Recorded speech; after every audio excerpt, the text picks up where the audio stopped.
आपके भीतर बैठे प्रभु को प्रणाम करती हूँ। आज हम बात करेंगे ध्यान के तीसरे पाठ पर कि द अदर इज हेल, दूसरा नरक है।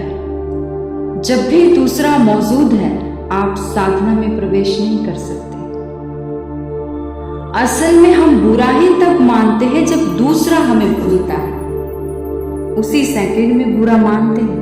दूसरे की अटेंशन हम पर हो और जिसको हम प्रेम कहते हैं, दोस्ती कहते हैं, वह कुछ नहीं है। वह एक दूसरे पर अटेंशन देने का, एक दूसरे को सुख है और कुछ भी नहीं है। दूसरा मुझे याद रखे हुए उसके कारण है, बहुत गहरे कारण है। यह है हमको अपना तो कोई स्मरण नहीं है, तो हम अपने अस्तित्व को दूसरे को स्मरण करा के अपने को अनुभव कर पाते हैं, और कोई उपाय नहीं। अगर दूसरा भूल गया, हम गए, समझ लीजिए आप यहाँ हैं और आपको बाकी सब मित्र भूल गए, तो आपके होने में क्या रह गया?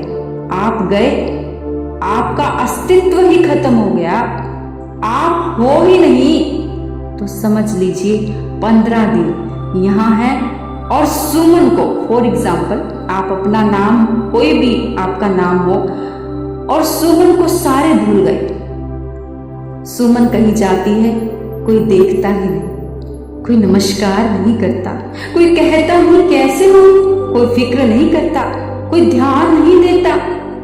सुमन एकदम मिट गई, क्योंकि सुमन अपने भीतर कुछ है ही नहीं, एक अटेंशन का ही जोर है। जो कुछ है इसलिए अटेंशन देता है तो वह प्यारा मालूम पड़ता है। कोई भी जो मुंह फेर लेता है वह दुश्मन मालूम पड़ता है। इसलिए कहा कि द अदर इज हेल।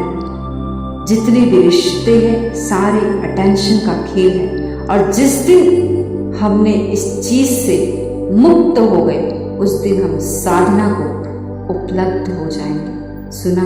धन्यवाद, प्रणाम करते।